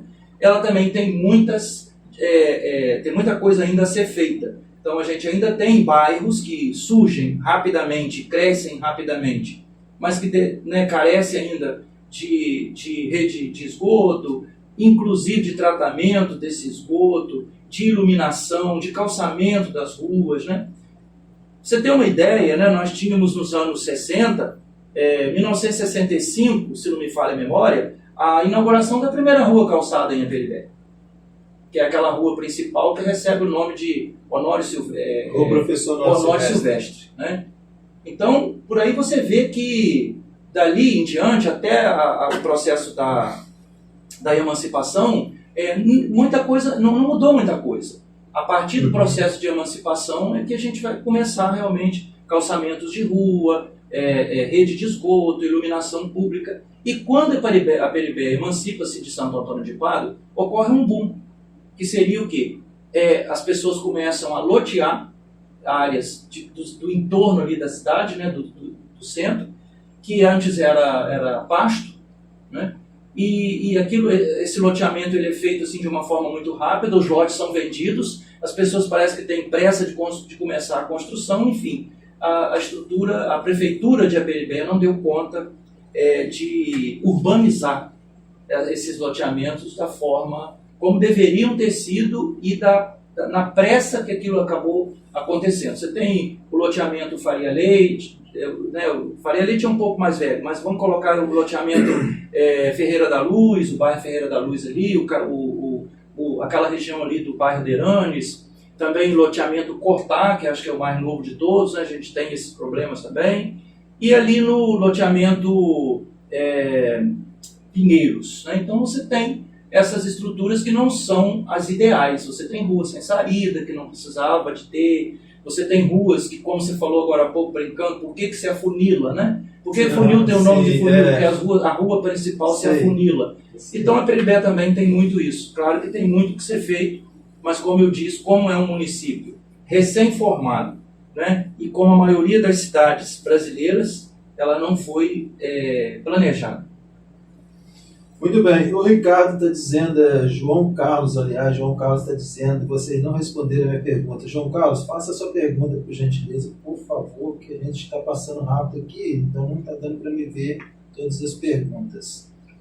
Aí você faça ela de novo, que a gente vai ver se a gente já falou, de repente a gente já falou, que já respondeu, e você às vezes não conseguiu acompanhar a gente aí.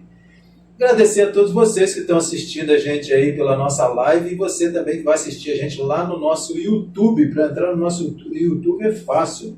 Lá no cabeçado do blog da Adilson Psyu no Instagram está em azulzinho lá o link do YouTube. Você clicou ali e você é direcionado diretamente para dentro do nosso YouTube, onde vocês vão assistir as imagens completinhas da gente. E faltando apenas 2 perguntas para a gente finalizar aqui com o nosso historiador Marcelo Hungria. Vamos para a 9ª pergunta. Desafios históricos. Quais foram os momentos mais difíceis na trajetória do município? Parece que você já falou alguma coisa sobre isso. Verdade, falamos sim, mas a gente pode sintetizar isso aí nos primeiros passos do município. Eu acho que o mais difícil, a emancipação ocorre. Então, os primeiros passos da construção de um município, eu digo que o peso dessa responsabilidade caiu no primeiro governo, e eu coloco que o governo do Alfredo, que foi o segundo governo, né? Naquela época não havia reeleição, então o Ataíde foi o primeiro prefeito, e o vice foi o Alfredo, e depois eles trocam, né? O Alfredo vem para ser vice, e o Ataíde vai ser o Alfredo vai vencer o prefeito. Então, nesses primeiros anos aí, os maiores desafios é construir uma cidade, construir um município. A Aperibé não tinha nada, né? A prefeitura ficou num prédio alugado durante um bom tempo, a rede de educação era muito precária, era pequena, né? Dentro da rede municipal. Você tinha ainda um hospital recém-criado, você tem ruas para calçar, saneamento para fazer, bairros para legalizar. Então, eu tiro o chapéu para aquela equipe que trabalhou junto com a Ataíde Faria nesse projeto, porque inclusive nós tínhamos muitas escolas de zona rural, do tempo de Santo Antônio de Pádua, fechada há muitos anos, então o prefeito ele vai reestruturar, e naquela época muitas pessoas ainda moravam na zona rural. Eu comecei trabalhando em março de 1993, e eu fui para uma escola na zona rural lotada de aluno. Só numa turminha para a zona rural era muito, eu tinha 20 alunos. E aquela escola estava fechada há algum tempo. Então, eu acredito que os maiores desafios foi construir um município, construir uma cidade, construir uma sede, e principalmente, né, que o município pudesse ser olhado e respeitado pelos outros municípios. A Aperibé é um lugar tão pequeno, emancipou-se, muitas pessoas acreditavam que a Aperibé não desse certo. Tá aí, a Aperibé deu certo. O que salva a Aperibé? A economia de Aperibé. É um município muito pequeno. Você pode dizer, inclusive, que a cultura de Aperibé falta muita coisa, que a Aperibé ela não tem uma estrutura muito legal e tal. Né? A nossa praça é umazinha só, enfim. Você não compara com outros municípios, muitas vezes, porque a economia é muito grande. Então as pessoas investem. E hoje, como eu disse agora há pouco, numa pergunta que você me fez, né? A gente começou com as fundições de ferro nos anos 50 e a base da economia hoje são as fundições.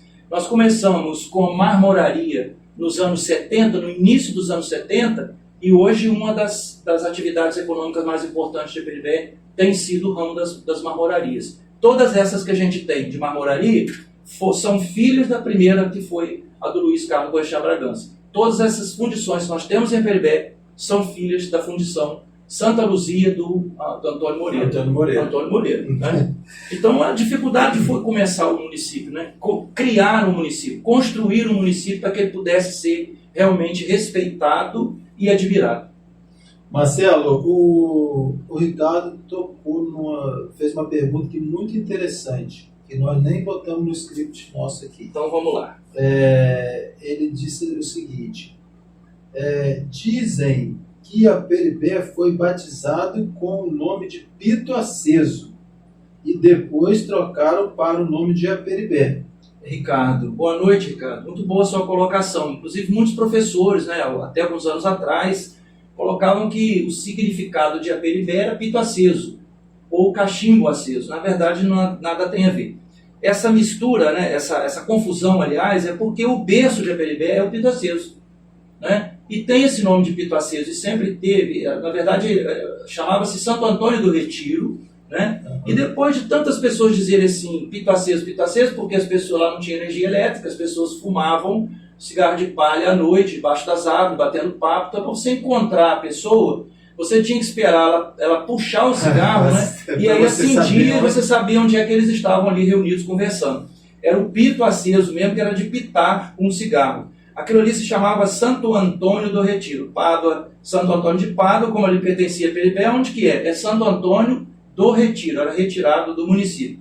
A palavra Iperibé, na verdade, ela foi dada a pedido do Dr. Francisco Portela, como eu disse lá atrás, para homenagear os índios puris. E significa calmo e tranquilo. É uma reverência e uma referência que se faz aí aos primeiros habitantes pelos índios puris. Isso aí que você falou, muita gente pensa, mas é porque o berço de Aperibé é o Pito Aceso. Pelo menos na cabeça de toda a gente, eu entendo que Aperibé teve vários berços. Um deles foi o Pito Aceso, mas a gente não pode esquecer de São João da Feliz Residência, que pertence a Aperibé. E também tem passando aqui, ó. Exatamente. Né? Tem uma importância muito grande para o nosso município, para o nascimento, né, do nosso município. João Carlos, parabéns pela sua pergunta, muito boa. Marcelo, vamos para a última dessa noite, que é a 10ª. O futuro de Aperibé, com base na história, quais são as decisões, quais são os desafios e oportunidades para o futuro da cidade? É o que está acontecendo hoje, né? Alguma coisa? Não é isso? Desafios e oportunidades, é isso? Então, eu acho que a pergunta anterior, tá? Quais são os desafios e oportunidades para o futuro de Aperibé? Então, eu acho que a primeira coisa é criar emprego, né? Isso a gente tem percebido que os prefeitos de Aperibé tem bastante. Tem. Mas a gente precisa de pensar o seguinte: a custo de quê? Aperibé é o município mais desmatado do estado do Rio de Janeiro, isso todo mundo já sabe, isso já entrou nos anais da história do estado do Rio de Janeiro como o município mais desmatado. E ainda vem sendo desmatado. Nós estamos falando aqui de uma questão crucial para você pensar a questão ambiental. Não dá para você dizer assim, eu estou trabalhando no meio ambiente do meu município e eu não estou preservando o pouco de vegetação que tem. Então, infelizmente, não tem nada. Falar da questão ambiental é uma questão muito complexa, muito difícil, porque muitas pessoas entendem que a questão ambiental ela é um empecilho ao desenvolvimento do município. E não é assim. Nós já vimos isso. É o contrário. Nós temos que fazer o caminho contrário, desenvolver, criar emprego, desenvolver o município. Claro que as pessoas precisam comer, mas a gente precisa também fazer um desenvolvimento que seja sustentável. Isso não pode ser só da boca para fora. Não pode ser só, poxa, são palavras tão bonitas, desenvolvimento sustentável. Há muitos anos, eu conversando com alguém que foi dar uma palestra num lugar, eu fiz uma pergunta para ele, o seguinte: como é que você pensa em fazer, evoluir para essa questão que você está falando aí de crescimento econômico com preservação ambiental? E a pessoa olhou para mim e disse assim: preservação ambiental não dá comida a ninguém, não dá prato a ninguém. Se nós pensarmos apenas nessa questão de preservação, crescimento econômico com preservação ambiental, a gente vai ficar preso e a gente não vai evoluir. Isso já tem muitos anos, sabe, Adilson? Hoje nós estamos vendo que precisamos fazer o caminho inverso. O aquecimento global está aí, eu não estou aqui para tocar nesse assunto, porque isso é longo, todo mundo fala nisso. Então, o que a gente tem? A gente tem consciência de todas as pessoas. Consciência é saber. Agora, sensibilidade, amigo, passa por poucos corações. Então, o que a gente precisa de pensar hoje para o nosso município: mas o mundo inteiro está passando por essa dificuldade. Eu não vou resolver o problema do mundo inteiro. Eu não vou resolver o problema do Brasil inteiro, mas eu tenho que resolver o problema do meu município. Se eu amo o meu município, então eu tenho que começar por ele. É crucial, é difícil, mas é crucial que a gente pense hoje num desenvolvimento econômico, geração de emprego para o município de Aperibé, com certeza, mas também, aliado a tudo isso aí, a preservação dos nossos mananciais. A gente sabe que, infelizmente, Aperibé, né, ele cresceu alguns bairros, alguns loteamentos para dentro de áreas de mananciais, que não poderia ter acontecido de maneira nenhuma. Além dos olhos d'água que foram aterrados, a gente ainda tem ainda o desmatamento de algumas áreas. E vegetação ribeirinha. As queimadas, né? As queimadas e a vegetação ribeirinha. Porque as pessoas vão tentando, até que elas conseguem construir alguma coisa numa área próxima à margem do rio e desmata aos poucos, tira tudo que tem ali, constrói, acaba ficando por isso mesmo. Depois vem uma enchente aí, não sabe por quê. Verdade. Marcelo, chegamos ao final do nosso bate-papo aqui. Ó. Foi bom, muito bom. Foi. Marcelo, quero desejar para você, te parabenizar por você ter aceito o convite. Foi com muito prazer, pode ter certeza disso. Espero que você volte mais vezes. E já quero te convidar, deixar o convite aberto para você vir lançar o seu livro aqui com a gente. Maravilha. Eu acredito que seja no mês que vem. Vamos ver com o prefeito. Vamos ver o que ele quer fazer. E parabenizar você pelo seu aniversário aí, que Deus te dê muitos anos de vida, Amém. Que seja prolongada essa data de aniversário nossa aqui em cima da terra por muitos e muitos anos. E quando a gente morre, a gente faz aniversário, né? Porque fulano sempre fala assim: se tivesse aqui, estaria contando. Enquanto se lembrarem de nós, né, Dilson? A gente vai fazendo aniversário. Com certeza. Enquanto se lembrarem. Marcelo, muito obrigado. O prazer foi meu. De você estar aqui com a gente. E agora eu quero te entregar isso aqui, olha só. Opa, o que é isso? Acho que eu já sei até o que é. Não vou abrir, mas acho que eu já sei. Em público aqui. Isso aqui é um estojo de seringas não descartáveis, aquelas reutilizáveis. O pessoal vacinava a gente, dava injeção, inclusive, né, nas farmácias, a ela mesma. Ó, antigamente. De vidro, não era descartável, ela era esterilizável. Tira ela para o público. Ela era esterilizável. Olha bem, gente. Esterilizava-se, essa agulha é grossa, hein? Esterilizava essa agulha, né? E aplicava-se no grupo todo. Eu fui vacinado com essas eu tomei muita injeção com essa aí. Na zona rural, levava-se esse estojo e o álcool.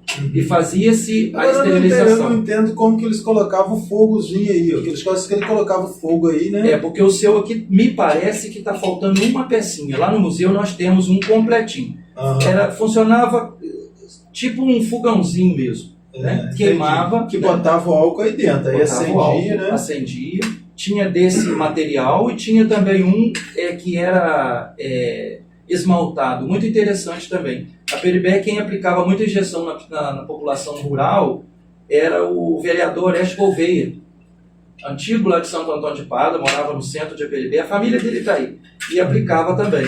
E na farmácia, eu me lembro muito do seu Néder, né? Falecido seu Néder, E pai do Nedimar, aplicando eu também. também com o falecido Dengo com meu pai. Meu pai também aplicava essa injeção e isso Aplicava. aí, meu avô, essa daí é do meu avô. Meu pai tem uma dessa daí também. Então, eu digo para você que nas farmácias eles tinham os esterilizadores já elétricos. Na zona rural você levava o Levava álcool esses para aí, esterilizar, porque não tinha energia elétrica, né? Muito obrigado. Mais um e coloca lá no seu museu. No nosso museu. No nosso Museu Casa lá. da Cultura de Aperibé, hoje ganhando mais um item de grande importância. Com certeza. Obrigado. Desculpa, gente, tô torcendo pra caramba. Marcelo, mais uma vez quero te agradecer. Prazer por foi meu. tudo. Foi um bate-papo maravilhoso, onde você pôde contar um pouco da história de Aperibé, que a história de Aperibé tem bastante coisa. Mais de 150 anos não se conta em uma hora e meia. Não conta numa hora e meia, né? E mandar um abraço pro Jonathan Correia, que está assistindo a gente. Jonathan, vem para cá que eu estou aguardando vocês aqui. Ó.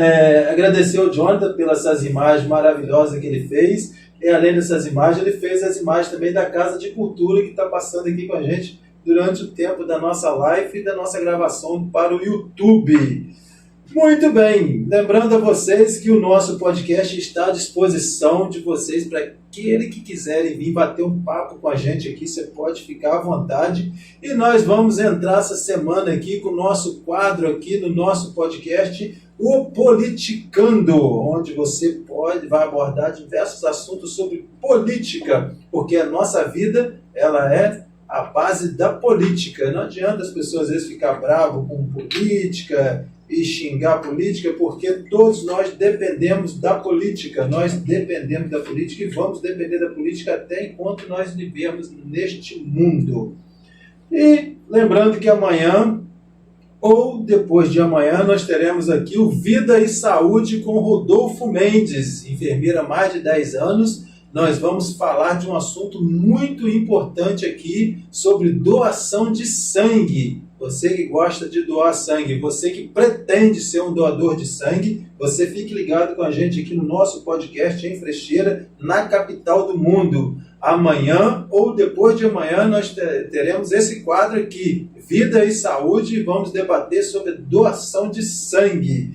Marcelo, muito obrigado mais uma vez por tudo. E seja bem-vindo quantas vezes você quiser vir aqui no nosso podcast, nós estamos à disposição esperando você, não só eu, como todos aqui de Frecheiros, da capital do mundo. Obrigado a você pelo convite, foi um prazer. Isso, você aguarde aí que a gente vai encerrar a live aqui e já já você pode deslocar e tomar uma aguinha. Se quiser comer um salgadinho, a gente vai fazer um salgadinho aí para você comer também. Um abraço a todos vocês e voltamos a qualquer momento com outros bate-papo aqui no nosso podcast em Frecheiras, capital do mundo. Valeu, pessoal! A vocês que ficou com a gente aí até agora aí na nossa live, muito obrigado. Obrigado aí ao Ricardo, obrigado a todos, ao João Carlos, obrigado a todos vocês que ficaram aí com a gente aí. Foram várias pessoas, várias perguntas, nós podemos responder. O Marcelo respondeu todas as perguntas que vocês fizeram. Então, um abraço e até a próxima. Valeu, pessoal!